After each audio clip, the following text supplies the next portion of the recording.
Go ahead. 20, 40, 60, 80, 100, 120, 140, 160, 180.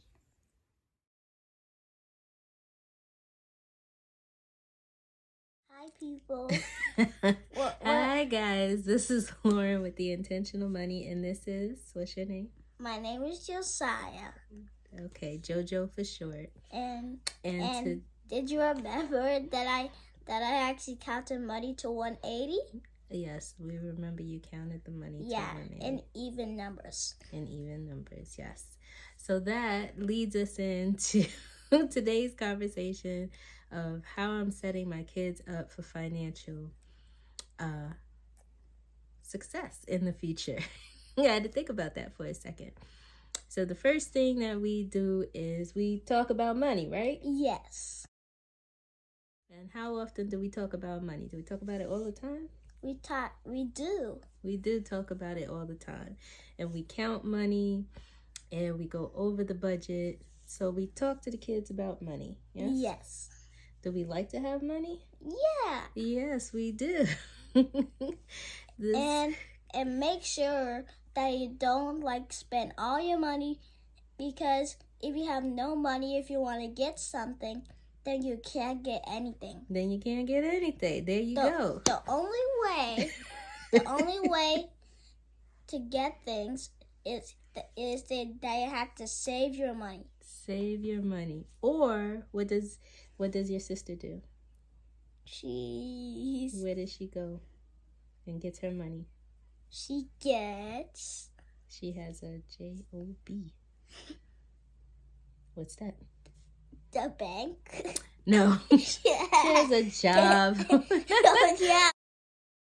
A job. So the second thing is we encourage them to work, and in working, pursue passion. So best case scenario, when you're working, you're doing something you love, but in the meantime, we're understanding the discipline of working and the dynamics of working, so that if there's some pieces of it that we don't like trading our labor and time for money, then we need to figure that out and some alternatives to doing so. But we encourage them to work. So my oldest has a job to make her own money, to understand what it takes to make money and pursue her passion in the process.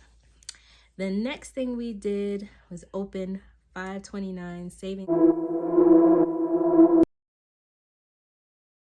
plans for both the kids, right? So you have an account? Yeah. Yes, so they both have an account. So Imani's in college, and JoJo, when he's ready to go, he can also go to college if he wants to. Now that's not all the money, but if he chooses to, he has money in his college account. Do you? And I also have like a bank card that I got. Yes. So that is the next thing, is bank account. So both of the kids have bank accounts. Now Imani's bank account came when she started working.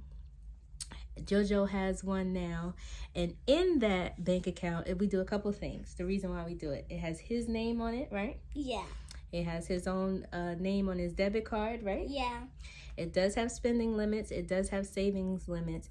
And It also shows them how to have their own money. So the goal is for them to have their own stuff and not ask mom and dad, right? Yeah. Yes, and yes. There we go. And that brings us to the next thing, to explain allowance and opportunity costs. So at this age, JoJo gets $10 every 2 weeks. Now, when he's old enough to do chores like Imani was, she would also get $10 every 2 weeks, but she wouldn't get the money. And when I get bigger, I would save my money for doing chores. That's right. But if she didn't do the chores, she didn't get the money. However, she could still see it in the jar. So that's opportunity cost, right? So what are you missing? What money are you missing out on by not working for it or not putting some effort or some activity around it? So that was a physical, visible reminder and a lesson about opportunity costs. which I love. I don't know how I thought of it, but I'm glad I did. And I've definitely shared it with some family. So it wasn't just about trading labor, but understanding the opportunity that's constantly happening over time. And either you do something to grab hold of it or you don't. The next thing is tracking the spending online. So her first job, I let her spend her money on whatever she wanted. And we looked at the end of the summer, her first summer job, and she had hardly no money left. And so we had to figure out, where did all the money go? So we pulled the bank statement and we saw Uber Eats, DoorDash, Uber Eats, DoorDash, Amazon, Uber Eats. So then we learned a valuable lesson about tracking spending and budgeting. But I didn't want to do that for her. So I had to let her see and gave her little verbal reminders like, what do I say? Can't spend all your money on McDonald's? Yeah. Yeah. But she had to actually see it. So we learned how to pull our bank statement and track our money. And then, JoJo's not there yet, but Imani is. The next thing we did was add them to our credit account. So as soon as she was able, I think 17, she has her own Amex card that is attached to my card. Now she's also in college, so that way if there's an emergency, the card has a limit on it. This particular card has a limit on it. And if she needs gas or something happens that requires money immediately, she can put it on the card. I can see it. We will pay it.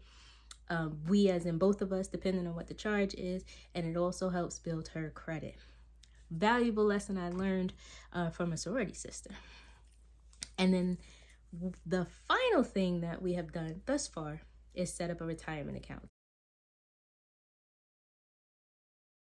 So she is blessed to currently work for, well, 2 accounts actually. She is blessed to currently work for an organization that offers retirement benefits to part-time employees. So we set up the retirement account. And so I think they take out 10%. So whether her check is $20 or $200 or $2,000, it just gets her in the habit of seeing the money and not stressing it. We also set up a Roth IRA for a minor so she can have her own brokerage account. Really, it's a retirement because you have a limit on it, the same $6,000 limit. But she has an account now so we can see that money, where it went, and she can see how it's growing. And now that she is 18, she has some say over what's invested. She can't take it out because I won't let her, but she can start to see what's going. So those are some things that we have done to kind of build the financial future of our kids. Right, JoJo? Is there anything you want to say to the people about the money?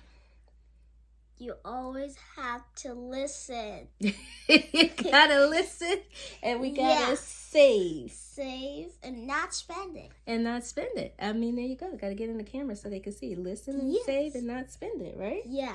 All right. So yeah, never spend it because you'll run out of money. Well, there you go.